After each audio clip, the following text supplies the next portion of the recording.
میں 13 سال کی عمر سے بیان کر رہا ہوں, 13 سال کا جب میں تھا نا اس وقت سے بیان کر رہا ہوں. میری زندگی گزر گئی, کبھی میں نے ممبر پہ دیوبندی بریلوی ڈسکس نہیں کیا. یہ تو لوگوں نے پھر ایسی باتیں کر کر کے ہمیں مجبور کیا ہے, کبھی نہیں کرتا تھا میں. اور اہل حدیث حضرات آتے ہیں, ابھی پرسوں کے اہل حدیث آئے لندن سے, بڑی گپ شپ ہوئی ہے, سنتے کب سے آ رہے ہیں, بڑے اچھی دوستی ہیں, تعلقات ہیں. بریلوی حضرات, وہ میں جو حکیم کا واقعہ سناتا ہوں, بڑے وہ تو بریلوی ہیں, وہ تو بریلوی حکیم ہے, معتدل ہے, متشدد نہیں ہے. تو یہ کمبخت جو ہے نا خود ٹھیکیدار بن کے فرقواریت کو ختم کرنے کی لیول لگا کے فرقواریت کو کیا کر رہے ہیں, بڑھا رہے ہیں, ہوا دے رہے ہیں. تو یہ مولانا طارق جمیل صاحب کا ظرف ہے بھائی, یہ علماء دیوبند کا ظرف ہے کہ وہ آپ کو صبح و شام آپ ان کے خلاف بھی ان کا بیان ہے, پھر بھی انہوں نے سینے سے لگایا. اور یہ ایک بات آپ سے عرض کروں میں, ڈاکٹر ذاکر نائک, اللہ تعالیٰ ان کی عمر میں برکت دے, بڑا کام لیا, اور ان پر تو پابندیاں لگ رہی ہیں جو اصل میں ان پہ نہیں بلکہ اسلام پہ لگ رہی ہیں. کیونکہ اس زمانے میں یہ جو لبرل لوگ ہیں نا ویسے بڑے براڈ مائنڈڈ بنے پھرتے ہیں کہ اپنی اظہار رائے کا ہر شخص کو, ابھی ملیشیا میں انہوں نے بہت بڑا جلسہ ہوا ہے, بہت زیادہ لوگ تھے, تو وہ ملیشیا کی گورنمنٹ نے سنا ہے کہ پابندی لگا دی ان کے اوپر, وہ تھوڑا سا کوئی دائیں بائیں کچھ بات سیاست پہ کر لی ہوگی انہوں نے. تو اصل میں ہو کیا رہا ہے کہ جو بھی اسلام کی بات کر رہا ہے نا اس کا گلا گھوٹا جا رہا ہے, اس کا گلا گھوٹا جا رہا ہے.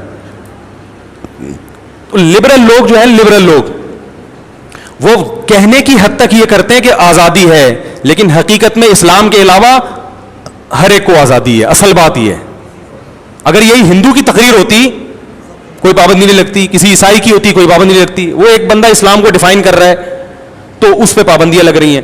تو میں آپ کو اپنے اکابر کی کچھ تھوڑی سی باتیں بتاؤں. ڈاکٹر ذاکر نائک سے سب عقیدت رکھتے ہیں, اور ڈاکٹر ذاکر نائک سے ہمیں جتنی عقیدت ہے اس سے کئی گنا زیادہ ڈاکٹر ذاکر نائک کو مفتی تقی عثمانی صاحب سے عقیدت ہے. بات آ رہی ہے سمجھ میں؟ وہی حضرت مفتی تقی عثمانی صاحب جن کے خلاف ابھی انجینئر نے ایک کلپ بنایا اور ان کا مذاق اڑایا ہے کہ انہوں نے کرامت بیان کی, امام حنیفہ کو وضو کے پانی سے گناہ دھلتے ہوئے نظر آتے ہیں. سمجھ رہے ہو؟ چونکہ آپ انجینئر ہو اس لیے آپ ڈاکٹر مفتی تقی عثمانی صاحب کی مینٹل اپروچ تک بھی نہیں پہنچ سکتے, ان کے مقام تک بھی نہیں پہنچ سکتے, اور آپ کو کرامت کا فرق بھی پتہ نہیں ہے. کرامت میں سب کچھ ممکن ہے, گناہ دھلتے ہوئے نظر آ سکتے ہیں. انہوں نے حدیث پیش کی ہے کہ اللہ تعالیٰ تو ستار ہے, گناہوں پہ پردہ ڈالتا ہے, تو اللہ کیسے امام حنیفہ کو گناہ دکھا سکتا ہے؟ کہاں کی حدیث کہاں جوڑ رہا ہے کمبخت.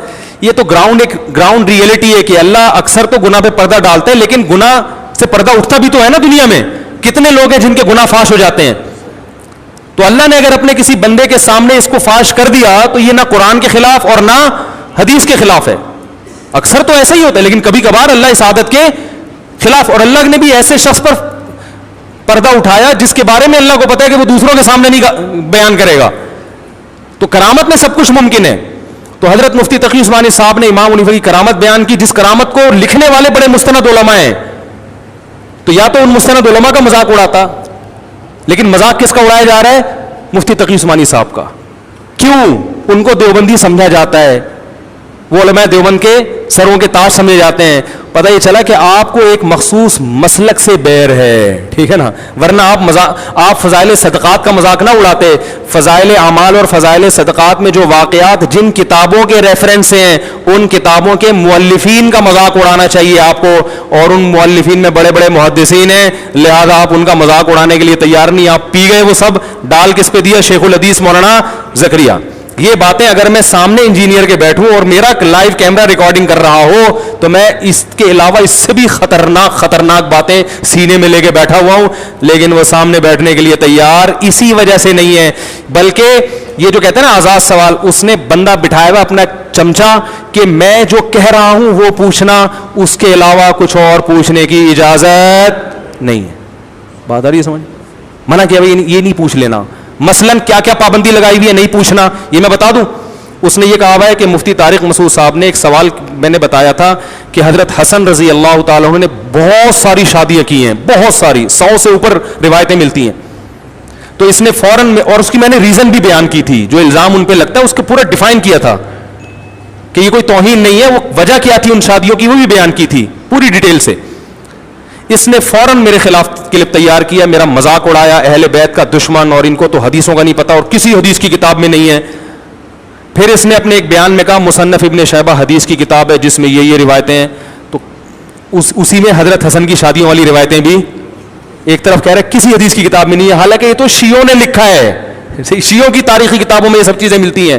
شیعہ عالم سے پوچھو وہ کہے گا ہاں ایسا ہے, ایک عامی کو نہیں پتا ہوگا, لیکن کوئی شیعوں کا مستند عالم ہو وہ کہے گا کہ حضرت حسن نے 100 سے زیادہ شادیاں کی, وہ شیعہ مانے گا, کیونکہ تواتر سے ثابت ہے یہ بات, اور حدیث کی کتابوں میں ملتی ہیں یہ چیزیں.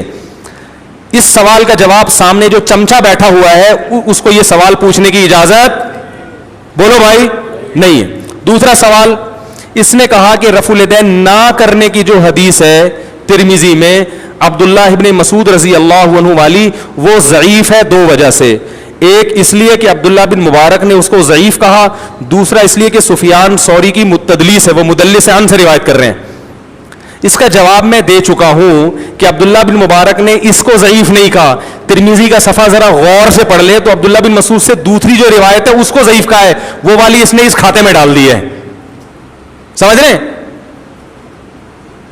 دوسری بات, سفیان ثوری اس درجے کے مدلس نہیں ہے جن کی روایت رد کر دی جاتی ہے, تدلیس کے درجات ہوتے ہیں. اس کا بھی اس نے کوئی جواب نہیں دیا. اور پھر میں نے کہا یہی وجہ ہے کہ امام ترمذی جو امام بخاری کے شاگرد ہیں انہوں نے اس حدیث کو صحیح قرار دیا ہے, ایک نسخے میں صحیح اور ایک میں حسن. تم جس کو فالو کرتے ہو ناصر الدین البانی, انہوں نے اس حدیث کو کیا قرار دیا ہے؟ صحیح قرار دیا.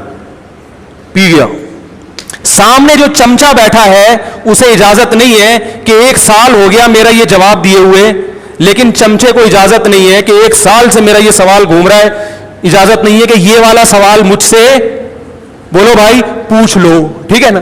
میں نے کہا تھا کسی حدیث میں نہیں ملتا کہ عورت آہستہ لبیک کہے گی, عورت آہستہ صفا مروہ کی صحیح نہیں کرے گی. اس نے کہا کہ یہ لو مفتی صاحب حوالہ, کلپ کا نام ہی یہ رکھا ہے, میری تصویریں لگا لگا کے تو اپنے آپ کو پروموٹ کرتا ہی ہے. کبھی مفتی تقی صاحب کی تصویر لگی ہوگی, کبھی مولانا طالب میں, کبھی میری تو لگی ہوگی. تو اس کا میں نے سوال کہ کوئی حدیث نہیں, تو حدیث کے بجائے صحابہ کے آثار پیش کر دی, عبداللہ بن عمر کا ارشاد, اور وہ بھی ضعیف. ابن جریج مدلس عن سے روایت کر رہا ہے. اس سوال کا جواب سامنے جو چمچا بیٹھا ہے اسے پوچھنے کی اجازت. اور میں نے کہا تھا اس پر اجماع ہے کہ عورتیں مرد, امام حنیفہ بھی, امام شافعی بھی, امام مالک بھی, امام احمد بن حنبل بھی قائل ہیں.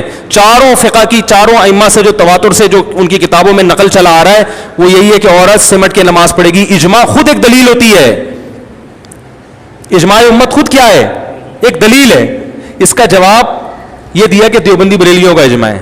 اب یہ امام حنیفہ, امام شافعی ایک دیوبندی بریلیوں کا, اور امام بخاری ایک روایت لے کر آئے کسی تابعیہ یا صحابیہ سے کہ وہ مردوں کی طرح نماز پڑھتی تھی, بس اس کے علاوہ کوئی روایت نہیں ہے.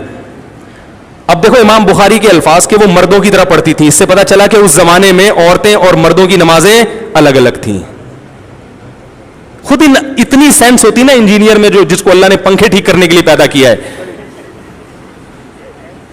اتنی سینس ہوتی تو کہتا یہی حدیث دلیل ہے کہ عورتوں کی نماز الگ ہے, مردوں کی الگ ہے. صحابہ تابعین, کیونکہ امام بخاری تابعین اور صحابہ کے دور کی بات کر رہے ہیں کہ وہ فلاں خاتون مردوں کی طرح پڑھتی تھی. ہاں تو پتہ چلا وہ دونوں, اگر وہ ہوتا تو کہتے ہیں بھائی جیسے سب پڑھتی نہیں ویسے وہ بھی پڑھتی تھی, الگ سے کیا. تو نہ وہ مشہور شعر ہے نا, کہنے کا دل تو نہیں چاہ رہا لیکن کہتے ہیں نہ خنجر اٹھے گا نہ تلوار ان سے, یہ بازو میرے آزمائے ہوئے ہیں. وہ پڈا کیا نا کسی نے, بولا نہ خنجر اٹھے گا نہ تلوار ان سے, یہ بازو میرے آزمائے ہوئے ہیں. اور پوچھ لوں؟ ابے بہت سارے اور سوالات ہیں, دے مار 4.5 سوال در سوال در سوال, بہت سارے ہیں, لیکن چھوڑو, ابھی 3-4 کا جواب غلط دے گا. دیکھنا اگر ابھی اتنے چیلنج گئے نا تو پھر دیکھنا وہ چمچے کو بولا بھائی اس نے کہ یہ والا نہیں, وہ یہ اس کو یوں کر کے گھما کے پوچھو. ایک آدمی نے مجھے بتایا کہ میں اس کو جو ای میل کرتا ہوں سوال میں, یا کوئی میں سوال بھیجتا ہوں تو یہ اس میں سے کاٹ چھانٹ کر کے اپنے حساب سے بنا کے اس کا جواب دیتا ہے. یہ بالکل ایسے ہے جیسے ایک حکیم صاحب, وہ گئے کسی کے پاس, وہ ایک مریض حکیم صاحب کے پاس گیا, پھنسی تھی اس کے, حکیم صاحب نے دوا دے دی, اس نے کہا یہ دوا پھنسی ٹھیک کر دے گی, اس نے کہا نہیں. کہا پھر کیا کرے گی؟ یہ پھوڑا بنا دے گی. تو حکیم صاحب اس کو پھوڑا کیوں بنا رہے ہو؟ کہہ رہے اصل مجھے پھوڑوں کا علاج آتا ہے, پھنسیوں کا نہیں آتا. پھوڑا بن جائے تو آنا میں ٹھیک کر دوں گا. تو بعض دفعہ ایسے ہوتا ہے کہ آپ کو جس سوال کا جواب نہیں آتا تو آپ اس کو گھما کے ایسا بنا دیتے ہو جس کا جواب آپ کو آتا ہے. ٹھیک ہے نا؟ تو یہ شرارتی یہی کچھ کر رہا ہے, سمجھ رہے ہیں؟ نہیں آ رہی سمجھ میں تو ایسے ہی ٹھیک ہے.